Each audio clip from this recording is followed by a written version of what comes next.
स्वस्ति नमो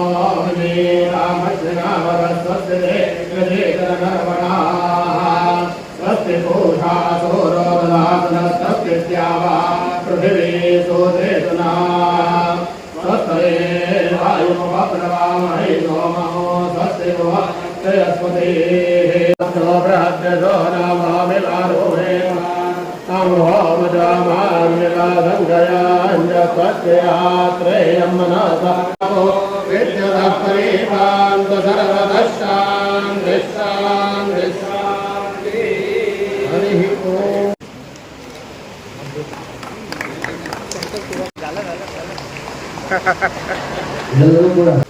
ಅಂತಹ ರಾಮನನ್ನ ಅಯೋಧ್ಯೆಯಲ್ಲಿ ಪ್ರತಿಷ್ಠೆ ಮಾಡಿ ಬಂದಂತಹ ಪಾದ ಆ ಪಾದ ನಮ್ಮ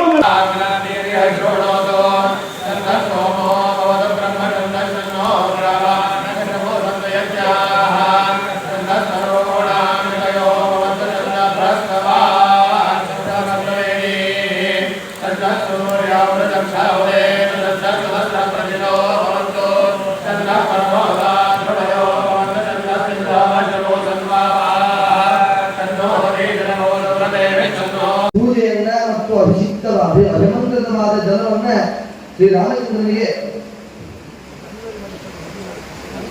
ಸೇವೆಯನ್ನು ಸಲ್ಲಿಸಿದ್ದಾರೆ. ಶ್ರೀರಾಮ ಜಯ ರಾಮ ಜಯ ರಾಮ ಶ್ರೀರಾಮ ಜಯ ರಾಮ ಜಯ ಜಯ ರಾಮ ಶ್ರೀರಾಮ ಜಯ ರಾಮ ಜಯ ಜಯ ರಾಮ ಶ್ರೀರಾಮ ಜಯ ರಾಮ ಜಯ ಜಯ ರಾಮ ಶ್ರೀರಾಮ ಜಯ ರಾಮ ಜಯ ಜಯ ರಾಮ ಶ್ರೀರಾಮ ಜಯ ರಾಮ ಜಯ ಜಯ ರಾಮ ಶ್ರೀರಾಮ ಜಯ ರಾಮ ಜಯ ಜಯ ರಾಮ ಜೈ ಶ್ರೀರಾಮ ಜಯ ಜಯ ಶ್ರೀರಾಮ. ಅದು ಬರಿದೆ ಅಯೋಧ್ಯೆಯ ಶ್ರೀರಾಮಚಂದ್ರ ಮಂದಿರದಲ್ಲಿ ಆದರೆ ಸಾಲದು ನಮ್ಮ ಎಲ್ಲ ಮಕ್ಕಳು ಕೂಡ ಸಂತತಿ ಕೂಡ ರಾಮ ಮಂದಿರ ಆಗಬೇಕು. ನಮ್ಮ ಮಕ್ಕಳ ಹೃದಯದಲ್ಲಿ ರಾಮನನ್ನ ನೆಲೆಸಬೇಕು, ರಾಮನನ್ನೇ ಆದೇಶ ನೆಲೆಸಬೇಕು. ಆವಾಗ ಮಾತ್ರ ನಾವು ರಾಮರಾಜ್ಯದ ಕನಸನ್ನು ನನಸು ಮಾಡಿಕೊಂಡು ಹೋಗಲು ಸಾಧ್ಯ. ಅದಲ್ಲ ಅಂತ ಆಗುತ್ತಾದರೆ ಮಕ್ಕಳ ಹೃದಯದಲ್ಲಿ ನಾವು ರಾಮಚಂದ್ರನನ್ನು ಪ್ರತಿಷ್ಠಾಪನೆ ಮಾಡಿಲ್ಲ ಅಂತಾದರೆ ಇವತ್ತು ನಾವು ಕಾಣ್ತಾ ಇದ್ದ ರಾವಣ ರಾಜ್ಯ ಅದು ಇನ್ನಷ್ಟು ಕಲಿತವಾಗಿದೆ. ಕಂಡದ್ದೆಲ್ಲ ನನಗೆ ಬೇಕು, ಯಾರ ಮನೆ ಸ್ವತಃ ಜೀವಿಸಿಲ್ಲ, ನನಗೆ ಬೇಕು ತಗೊಂಡ್ಬಂದಾಯ್ತು. ನಮಗೆ ರಾಮರಾಜ್ಯ ಬೇಕು, ರಾವಣ ರಾಜ್ಯ ಬೇಕು. ರಾಮರಾಜ್ಯ ಬೇಕು ಅಂತಾದರೆ ನಮ್ಮ ಮುಂದಿನ ಸಂತತಿಯನ್ನೆಲ್ಲ ರಾಮನಾಗಿ ಮಾಡಬೇಕು.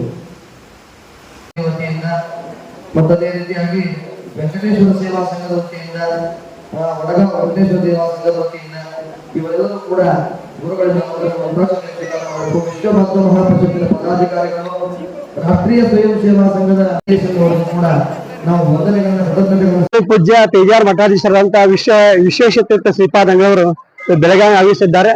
ಇದು ಕಾರಣ ಅಂತಂದ್ರೆ ಅವರಿಗೆ 60 ಸಂವತ್ಸರ ಪೂರ್ಣ ಆಗಿ 60ನೇ ಸಂವತ್ಸರ ಕಾಲಿಡ್ತಾ ಇದ್ದಾರೆ. ಅದಲ್ಲದೆ ಶ್ರೀ ರಾಮ ಜನ್ಮಭೂಮಿ ಅಯೋಧ್ಯೆಯಲ್ಲಿ ಪ್ರಭು ಶ್ರೀರಾಮನ ಪ್ರಾಣ ಪ್ರತಿಷ್ಠಾಪನೆಯನ್ನು ಮಾಡಿ ಅಲ್ಲಿ 48 ದಿನಗಳ ಕಾಲ ಮಂಡಲೋತ್ಸವ ಪೂಜೆಯನ್ನು ಮಾಡಿ ಪೂಜೆ ಸಲ್ಲಿಸಿ ಬೆಳಗಾವಿ ಬರ್ತಾ ಇದ್ದಾರೆ. ಇವತ್ತು ಕೂಡ ಬೆಳಗಾವಿ ಅಯೋಧ್ಯೆಯಿಂದಲೇ ಬಂದಿದ್ದಾರೆ ನೇರವಾಗಿ ಬೆಳಗಾವಿಗೆ.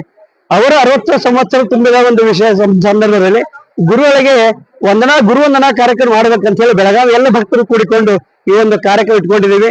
ಇವತ್ತು ಬೆಳಗ್ಗೆ ಬಂದು ಕೃಷ್ಣನ ರಾಮದೇವರ ಪೂಜೆಯನ್ನು ಮಾಡಿ ಬೆಳಿಗ್ಗೆ ಎಲ್ಲರೂ ಕೂಡ ಮನೆಗಳಿಗೆ ತೆರಳಿ ಸ್ವಾಮಿಗಳ ಒಂದು ಪಾದ ಪೂಜೆಯನ್ನ ಮಾಡಿದ್ದಾರೆ.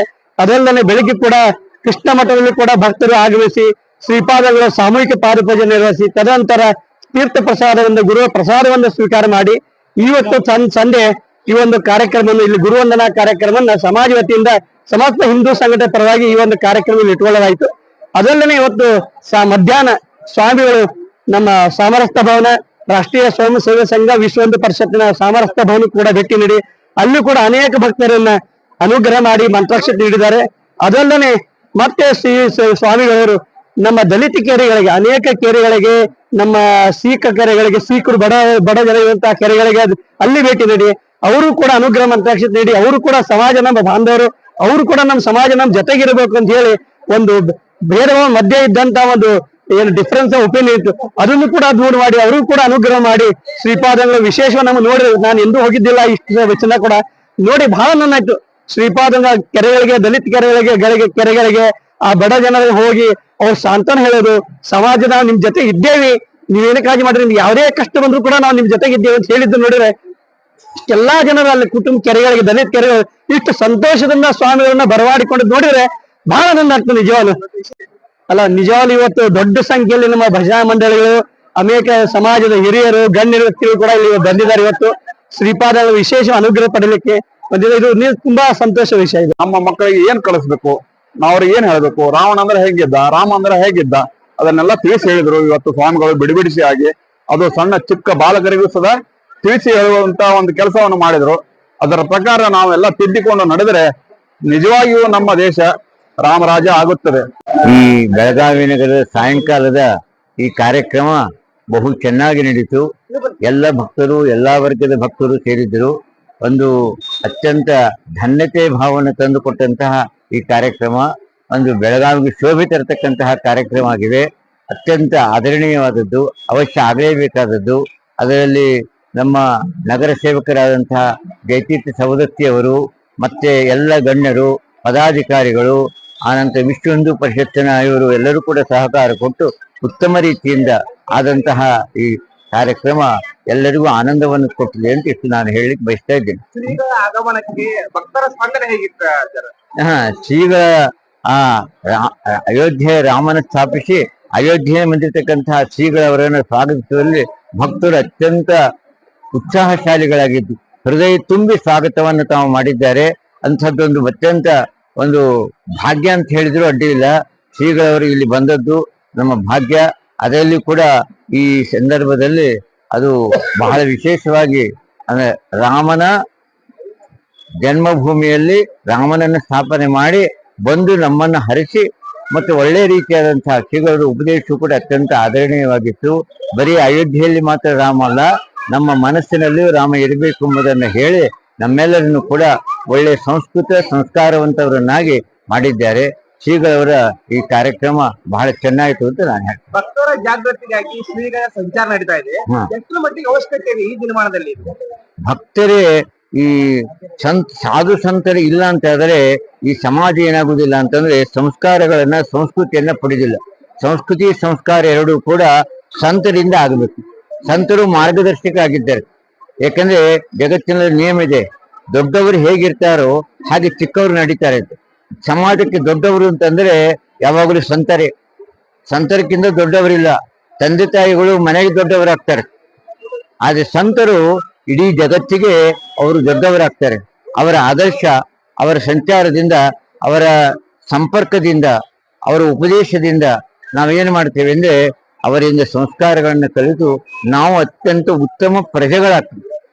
ಅದಕ್ಕೋಸ್ಕರವಾಗಿ ಬಹಳ ಅವಶ್ಯಕವಾದದ್ದು ಈಗಿನ ಕಾಲದಲ್ಲಿ ಅಗತ್ಯ ಬೇಕಾದದ್ದು ತಂದೆ ತಾಯಿ ಬಂಧುಗಳು ಸಂಬಂಧ ಇವನ್ನೆಲ್ಲ ಮರೆತು ಕೇವಲ ಒಂದು ಮೊಬೈಲ್ನಲ್ಲಿ ಕುತ್ಕೊಂಡು ಮನುಷ್ಯ ಏನ್ ಮಾಡ್ತಾನೆ, ಜಗತ್ತನ್ನ ಮರಿತಾ ಇದ್ದ.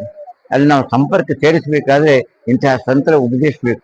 ಧಾರ್ಮಿಕ ಆಧ್ಯಾತ್ಮಿಕ ವಿಚಾರಗಳಿಲ್ಲದೆ ಮನುಷ್ಯ ಸಂಸ್ಕಾರವನ್ನ ಪಡೀಲಿಕ್ಕೆ ಸಾಧ್ಯ ಇಲ್ಲ. ಅಂತಹ ಸಂಸ್ಕಾರ ಕೊಡಬೇಕಾದ್ರೆ ಇಂತಹ ಸಂತರ ಬೇಕೇ ಬೇಕು, ಅವಶ್ಯ